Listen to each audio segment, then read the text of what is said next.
आजच्या भागामध्ये आपण पाहणार आहोत की लक्ष्मी आता किचनमध्ये उभी असते आणि तेवढ्यातच ना वँकी ताट वाजवत असतो. वँकीला आता लक्ष्मी सांगते की अरे वँकी, हे सगळं काय आहे? अजून आपला नाश्ता रेडी नाही आहे आज, कारण आज आपल्याकडे आहे होळी आणि त्यामुळे पुरणपोळीचा बेत आहे.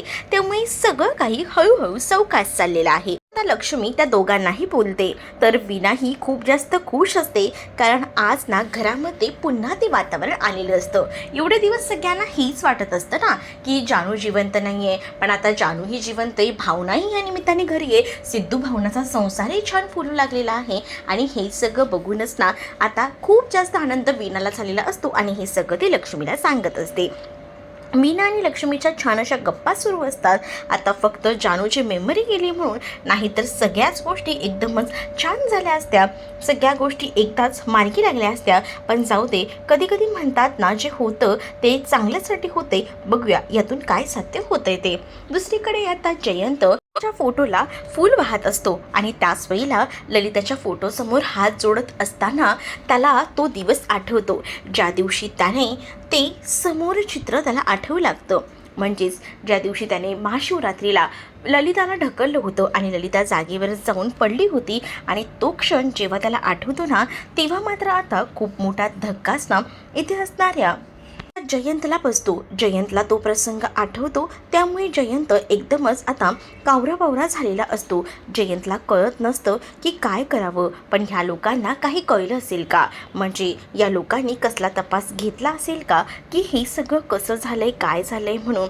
मग आता तो तिथे असणाऱ्या या विश्वाच्या बाबांसोबतच बसलेला असतो, त्यांच्याशी थोडं बोलत असतो. हे सगळं झालं एकदमच अचानक झालं, कसं झालं, काय झालं या विषयावर तो बोलत असतो. खरं तर ना मलाही माहीत नाही हे सगळं कसं झालं, कारण जेव्हापासून ललिताचं हे असं झालं ना, तेव्हापासून घरातले सगळेच इक्वेशन चेंज झाले आहेत, असं देखील आता विश्वाचे बाबा जयंतला सांगत असतात. तर दुसरीकडे जानू आता आजीला बघत असते. आजीला म्हणत असते की आजी, अशी नको ना गं पडून राहू, आजी उठ ना गं, तू अशी राहिलीस ना की एकदमच करमत नाही गं. तू पूर्वीचीच आमची आजी ना छान होतीस, त्यामुळे पटकन बरी हो, आपल्याला ना मस्त एन्जॉय करायचं आहे, असं देखील जानू आता म्हणत असते. त्यावेळेला वीणा तिथे येते. वीणा आता जानूला बघत असते. जानूला म्हणत असते की नको इतकं वाईट वाटून घेऊ, आता तरी आईची तब्येत बरी होत चाललेली आहे, त्यामुळे तू इतकं टेन्शन घेऊ नकोस, असं देखील वीणा सांगत असते. वीणा चुकून असं बोलून जाते की आम्ही हॉस्पिटलला होतो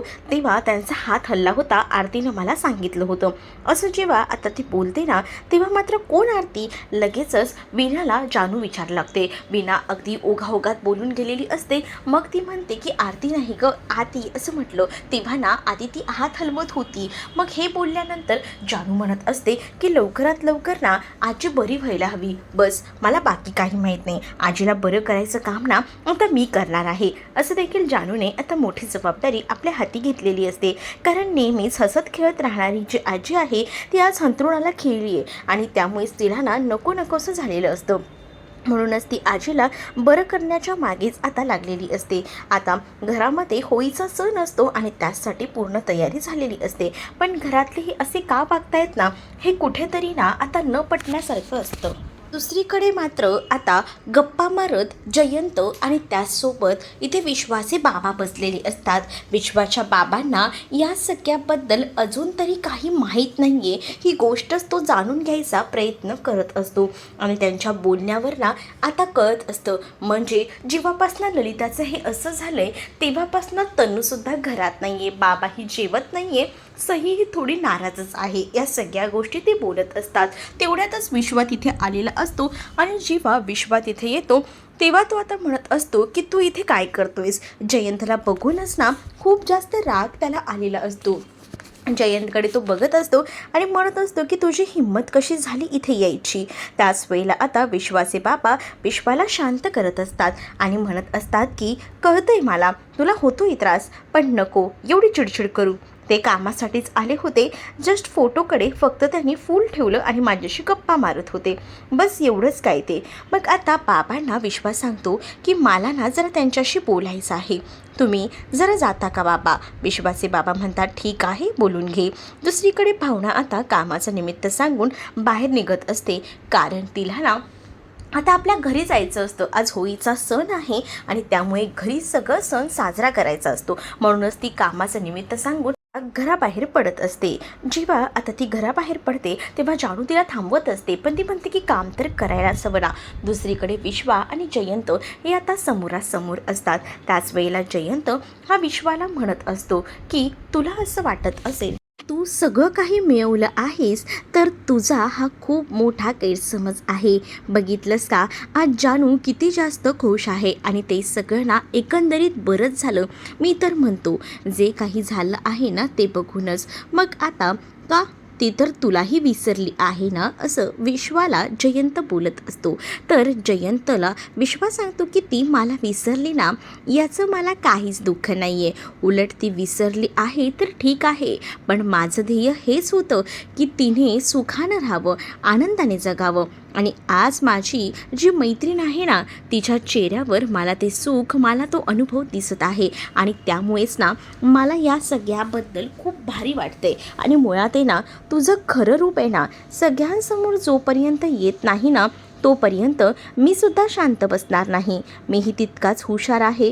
जेव्हा तुझं खरं रूप सगळ्यांसमोर आणेन ना तेव्हा शांत बसेल, कारण हेही दिवस जातीलच लवकरच, असंही आता तो म्हणत असतो. कारण उलट आहे ना जानूची मेमरी गेली, त्यामध्ये जानू पूर्वीसारखी झाली, यातच मला आनंद आहे, असं देखील आता म्हटलं जातं.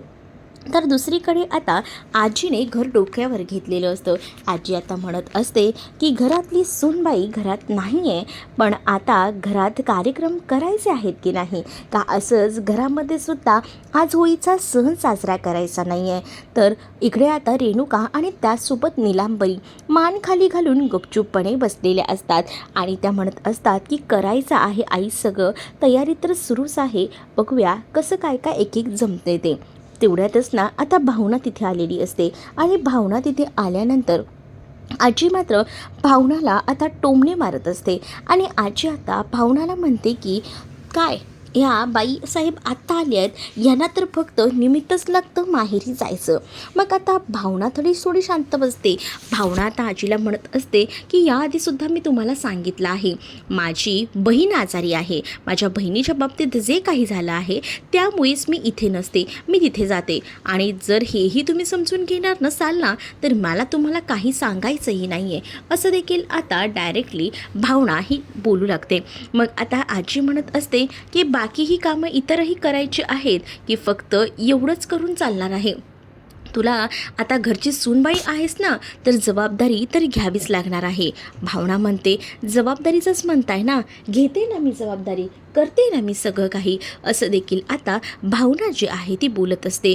भावना जेव्हा हे सगळं काही बोलते तेव्हा मात्र आता नीलांबरी पाहत असते, कारण नीलांबरीला या सगळ्या जबाबदाऱ्या कोणीही देत नसतं ज्या भावनाला आता मिळालेल्या असतात, त्यामुळे नीलांबरी थोडी नाराज असते.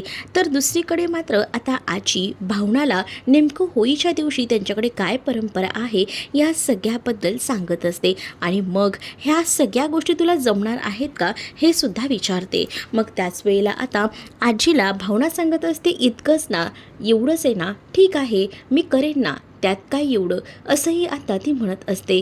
त्याच वेळेला भावनाला आजी म्हणत असते की हे काही एवढंच नाही आहे, गोवऱ्या थापायला लागतात, होळीची सगळी तयारी करायची असते, गोडाधोडाचं सुद्धा करायचं असतं. भावना म्हणते हेच सगळं आहे ना मी करेन, त्यासाठी एवढं बोलून दाखवायची खरंच ना आजी काहीच गरज नाही आहे, असं देखील आता सांगितलं जातं. त्यामुळे आता आजीला भावना एवढं सगळं बोलली म्हटल्यावर आता आजी मात्र शांतच बसते. दुसरीकडे आता होळीची सगळी तयारी सुरू असते. जानूसुद्धा त्यांच्यासोबतच असते आणि तेवढ्यातच ना समोरून आता हरीश आणि सिंचना आलेले असतात. सिंचना आणि हरीशला आलेलं बघूनच ना जानू त्यांना आता एक नाही हजारो प्रश्न विचारायला सुरुवात करते. त्यातच संतोषसोबत तिचं जरा आता पटतच नसतं. संतोष नेहमीप्रमाणे स्वतःचंच खरं करत काही ना काही कामं करत असतो, पण जानू त्याच्यावर वैतागत असते. त्यांची अशी छोटी मोठी भांडणं होत असतात. तर दुसरीकडे मात्र आता लक्ष्मी आणि श्रीनिवाससुद्धा बाहेर आलेले असतात. तर लगेचच ती आता लक्ष्मीला सुद्धा सांगत असते की ह्या संतोषदादाला सांग ना, हा संतोषदादा असं का वागतो, ह्याला सांगितलंय ना तरीसुद्धा ऐकत नाही. मग आता श्रीनिवास संतोषवर ओरडतात आणि तिच्या मनाप्रमाणे सगळं होऊ दे असं म्हणतात. जेव्हा या सगळ्या गोष्टी बोलल्या जातात तेव्हा मात्र आता जानू जरा विचार करत असते. तर दुसरीकडे मात्र हरीश आणि सिंचनाला आता ती प्रश्न विचारते. हरीश आणि सिंचना जेव्हा समोर येतात ना, तेव्हा ती म्हणत असते की काय हे एवढा वेळ का लागला. त्यावर हरीश सांगत असतो की ते काय ना, आमच्या घरातूनच निघायला आम्हाला उशीर झाला, असंही आता म्हटलं जातं. घरात ना निघायला उशीर झाला, नेमकं कोणाच्या घरात ना. आणि तुझ्या आजीला कळत नाही का गं सिंचना वहिनी, कोणाची आजी, कोणती आजी, असं सिंचना म्हणते. आता जानूला असं वाटत असतं की सिंचना आणि हरीश हे दोघंही जण खरं तर या सिंचनाच्या माहेरी जाऊन राहत होते की काय. पण हा हरीश आणि सिंचना हे दोघंही जण बोलताना एका वेगळ्या टोनमध्ये बोलतात, त्यामुळेच ना आता डाऊट येऊ लागतो. आणि मग काय, या सगळ्या गोष्टी ज्या आहेत त्या घडत असतानाच कसं तरी हरीश आणि सिंचनाला उल्लू बनवतच जानूला हे करत असते आणि सांगत असते, अरे तिला म्हणायचं आहे तू तुझ्या माहेरून आली आहेस ना. मग सिंचना आणि हरीशसुद्धा म्हणतात की हो, माहेरून यायला उशीर झाला. असं कसं तरी आता त्या जानूला गुंडाळतात. पण तेवढ्यातच दारात गाडी येऊन उभी राहते. तर जयंत आलेला असतो. जयंत पुन्हा आलेला बघून ना जानूचं मात्र डोकं सटकलेलं असतं. जानू विचार करते की हा माणूस पुन्हा कशाला आला इथे. या माणसाचा ना इतका वैताग येतो ना, खरंच या माणसाचं थोबडं बघितलं तरी राग येतो, असं आता जानू डायरेक्टली बोलून टाकते. मग त्यावर लक्ष्मी आणि श्रीनिवास जानूला शांत करत असतात. ते माझे बॉस आहेत आणि प्लीज ना तू असं बोलू नकोस, असं देखील आता सांगितलं जातं. इकडे आता जानूची चिडचिड होत असते म्हणून लक्ष्मी तिला सावरत असते. कारण जानूला जयंतला समोर बघितल्यानंतर प्रचंड असा राग येतो. लक्ष्मी त्या सगळ्या परिस्थितीत जानूला समजावून सांगत असते. तर दुसरीकडे आता सिद्धूसुद्धा खूप जास्त खुश असतो. कारण खऱ्या अर्थाने पुन्हा एक ना घरी आलेली असते. भावना घरी आल्यामुळेच ना आता ते लोक पुढचं प्लॅनिंग करत असतात. पुढे कसं काय करायचं आहे तेच आता विचार करत असतात. मग त्यावेळेला त्यांनी तिघांनाही एकत्र घेतलेलं असतं, नीलांबरीला, रेणुकाला आणि त्याचसोबत भावनाला सुद्धा. आणि तो त्यांनी जी प्लॅनिंग केलं आहे ते आता सगळं काही सांगत असतो. जेव्हा ते सगळं प्लॅनिंग तो सगळ्यांना सांगतो तेव्हा ह्या सगळ्या जणी तयार होतात आणि एकत्रच एकावर एक हात ठेवून चीअरअप करत असतात. तर त्यांनासुद्धा आनंद झालेला असतो. दुसरीकडे आता जे विश्वाचे बाबा असतात आजोबांसोबत बोलत असतात. आजोबांना म्हणत असतात की मला कळतंय तुम्हाला त्रास होतोय ललिता अशी अचानक सोडून गेल्यामुळे, पण तुम्ही वाईट वाटून घेऊ नका, मी आहे ना, मी तुम्हाला भरवतो. तेवढ्यातच आता ते भरवत असतात. पण आजोबा काही खायला तयार नसतात. तिथे आता सई आलेली असते आणि मग सईला आता विश्वाचे बाबा सांगतात की बघ ना, आबा ऐकतच नाही आहे, आता तूच काहीसं कर. दुसरीकडे आता भावना, रेणुका, नीलांबरी या तिघांनी हातावर मेहंदी काढलेली असते आणि हात अशा मागे ठेवूनच ते आता जातात. आजी म्हणत असतात की हे बघा, इकडे सगळं शेण वगैरे तयार ठेवलेलं आहे, आता व्यवस्थितपणे शेण सावरून घ्या आणि नीट कामं करा. नीट कामं केलात नाही ना तर बघा, घरातल्या सूनबाई आहात ना, ही सगळी कामं तुम्हाला जमली पाहिजेत. आजी अशा तोऱ्यात बोलत असते.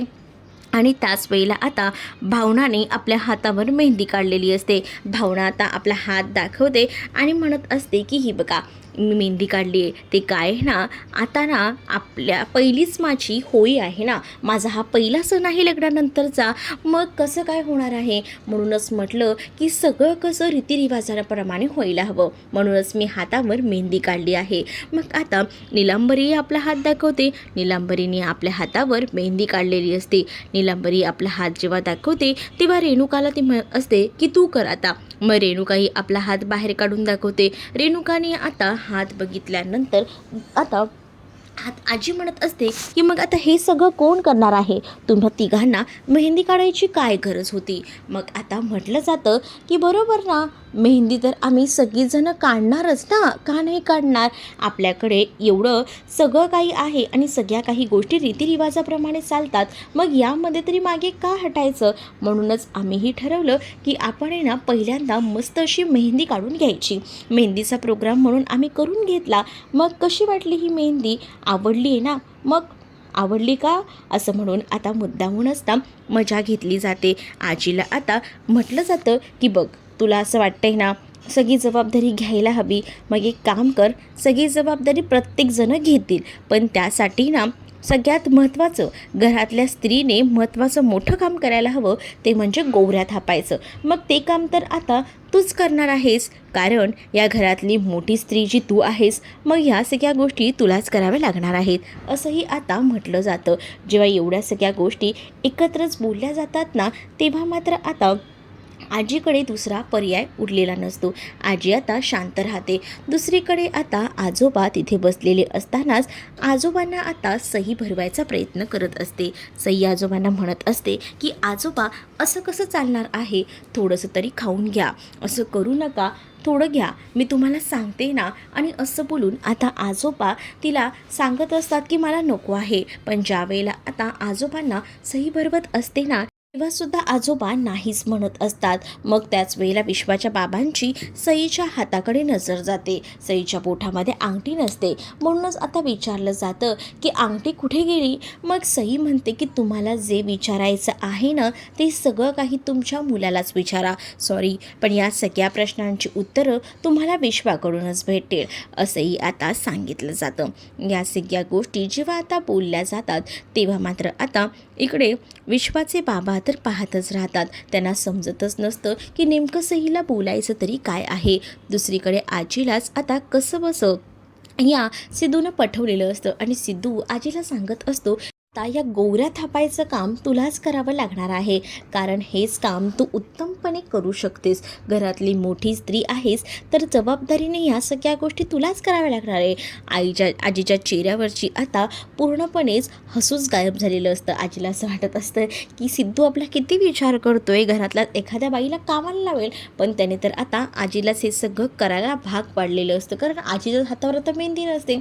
आजीला तो म्हणतो बस आणि सगळी कामं करून घे. आता आजी तिथे बसते आणि तिथे आता नाईलाज असतं, गोवऱ्या थापायला लागते. आजीची ही झालेली अवस्था बघून मात्र आता भावना, रेणुका, नीलांबरीला हसू आवरत नसतं. खूप जास्त त्यांना हसायला येत असतं, कारण आता ज्या काही गोष्टी घडत असतात ना, त्यामुळेच आता त्यांना आनंद झालेला असतो. आजीची मस्ती सिद्धूनं जिरवलेली असते. सिद्धूलासुद्धा आनंद वाटत असतो. दुसरीकडे आता दैवी कुटुंबातसुद्धा होळीचा सण मोठ्या उत्साहाने साजरा होत असतो. होळीचा सण साजरा होत असतानाच वँकीला आणि श्रीनिवास हे सुद्धा तयारीतच असतात की कधी एकदा होळी पेटवायची आहे, पूजा वगैरे उरकून घ्यायला हवी, कारण उशीर व्हायला नको असंच त्यांचं म्हणणं असतं. जानूसुद्धा छान तयार झालेली असते. तर जानूला छान तयार झालेलं बघूनच ना आता जयंतची तिच्यावर ना नजर काही हटत नसते. जयंत एकटक आता तिच्याकडे बघत असतो. तर इकडे आधी लक्ष्मी, मग वीणा या सगळ्याच जणी आता पूजा करून घेत असतात. जेव्हा या सगळ्याच जणी मिळून पूजा करून घेतात ना, तेव्हा एकदमच असं प्रसन्न वाटत असतं. जानूच्या चेहऱ्यावरची ती स्माईल बघून तर जयंत खूप जास्त खुश होतो. त्याला आता जानूबरोबर असल्यामुळेच बरं वाटत असतं. पण दुसरीकडे मात्र जानूला ह्या जयंतचा प्रचंड असा राग येत असतो. तर वीणा आता जी होळी उभा केलेली असते, त्या होळीला हळद कुंकू वाहते आणि पूजा करून घेते. मग हळद कुंकू वाहिल्यानंतर पूजा झाल्यानंतर सिंचनालासुद्धा हा मान भेटतो. सिंचनासुद्धा होळीसाठी खास इथे आलेली असते. तर जानूच्या चेहऱ्यावरचा आनंद दिसत असतो. आता इथे सगळ्यांची होळीची पूजा होते. पण दुसरीकडे मात्र आता हीच होळीची पूजा आता इकडे या पाटलांच्या घरातसुद्धा असते. गाडे पाटलांचे काही नवीन परंपरा असतात आणि त्यानुसारच त्यांना सगळं काही काम करायचं असतं. तर त्याच वेळेला आता गाडे पाटलांकडे असं असतं की सगळ्यांचं बोलून झालं, देवाकडे प्रार्थना करून झाली की सगळ्यांकडे तिथे असं असतं की तिथे बोंब मारायची असते आणि जे काही झालं आहे त्याबद्दल बोलायचं असतं.